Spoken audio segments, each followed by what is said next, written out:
Muy buenos días, queridos hermanos. Espero que hayan tenido un bonito día. Yo quiero hoy día darles un mensaje del tema ¿por qué debemos creer en la Biblia? ¿Por qué debemos creer en la veracidad de la Biblia? Dios dejó un mensaje en este mundo, que es el Evangelio eterno, que es la Biblia, pero la gran mayoría no les interesa leerla. Ahora vamos a ver de qué manera Dios se comunicaba con el ser humano, obviamente antes de la entrada del pecado. La comunicación antes de la entrada del pecado, era directa con el ser humano, Dios y el ser humano.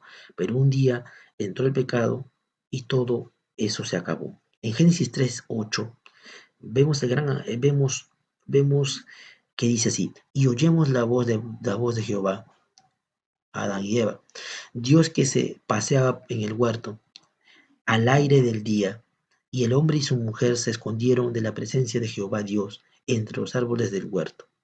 Vemos aquí que los seres humanos, o sea, el hombre y la mujer, Adán y Eva, se escondían de la presencia de Dios debido al pecado, que abre un abismo entre el Dios y el ser humano. Y lo primero que hizo el pecado es romper la comunicación con Dios, tanto así que el ser humano se escondió de Dios, entonces el pecado abre un abismo entre el ser humano y Dios. Primero tuvo miedo de ver el rostro de Dios, y cuando vamos a Éxodo 20:19 nos dice, y dijeron a Moisés, habla tú con nosotros, y nosotros oiremos, pero no hable Dios con nosotros para que no muramos. Entonces el pecado, mira lo que ha provocado. Es que el ser humano tuvo miedo de escuchar la voz de Dios. Entonces cada vez el ser humano se va alejando más. Primero no quiso ver su rostro y ahora, queridos hermanos, en Éxodo, luego ya no quiso ni escucharlo. Y ahora viene la pregunta, ¿cómo se resolvería este problema? Porque Dios quería seguir hablando con el ser humano, pero el pecado es lo que habría un abismo entre ellos dos.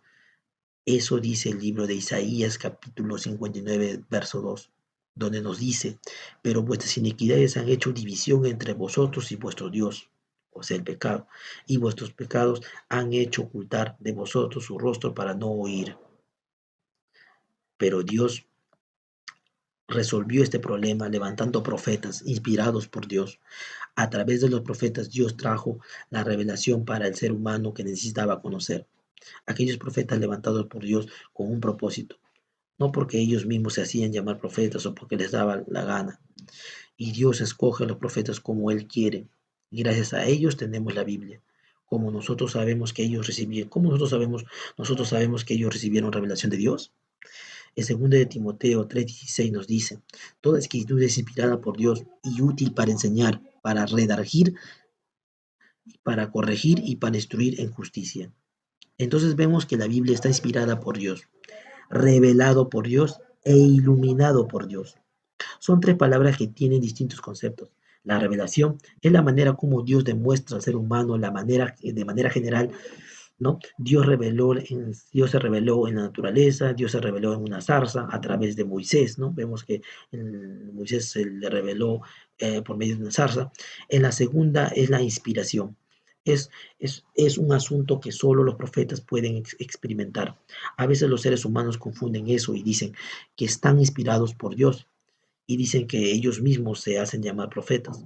La inspiración es el soplo de Dios que le daba la idea o inspiración a los profetas. Y el profeta lo escribía de acuerdo a la educación que tenía, por llamarlo así. Por eso que en la Biblia encontramos distintas formas de escrituras. Escrituras muy básicas, encontramos escrituras muy altruistas, encontramos escrituras eh, muy informativas. Y la iluminación, querido hermano, es la capacidad de entender aquello que fue inspirado por los profetas, o sea, es para nosotros. Cada vez que nosotros abremos la Biblia, debemos darle una oración a Dios pidiéndole iluminación de parte del Espíritu Santo para que poder entender y estudiar la Biblia. Y toda escritura es inspirada por Dios, como hemos dicho, según de Timoteo 3:16. Y hay otros textos bíblicos más, como también en Pedro nos dice. No es que toda parte, no es que, y eso nos dice que es toda escritura, ¿no? Toda escritura, tanto el Nuevo y Antiguo Testamento. No es que una parte de la Biblia a mí me gusta y el otro no. No es que el Antiguo Testamento no es el pasado, ya no debo leerla y ya ahora solamente debo leer el Nuevo Testamento. No, queridos hermanos, Dios dice todo, es algo completo de la escritura. Entonces la Biblia es la palabra de Dios, escrita en lenguaje humano, escrita por inspiración y supervisión del Espíritu Santo, y ella transmite el conocimiento necesario para la salvación. Entonces la Biblia es un manual de vida para la salvación, querido hermano. Entonces vemos que la Biblia es igual que Cristo. ¿Cómo así? El cual Jesucristo era un Dios, pero vino al mundo a encarnarse y formar parte de nuestra familia humana y ser hueso de nuestros huesos, carne de nuestra carne para poder salvarnos del pecado, que es la muerte, que es la enfermedad mortal que hoy en día hay, que nadie todavía se da cuenta en estos tiempos, queridos hermanos. Muchas gracias por escuchar este contenido. Déjame un mensaje aquí diciendo un amén o un texto bíblico que apoye el tema. Que Dios lo bendiga. Hasta pronto.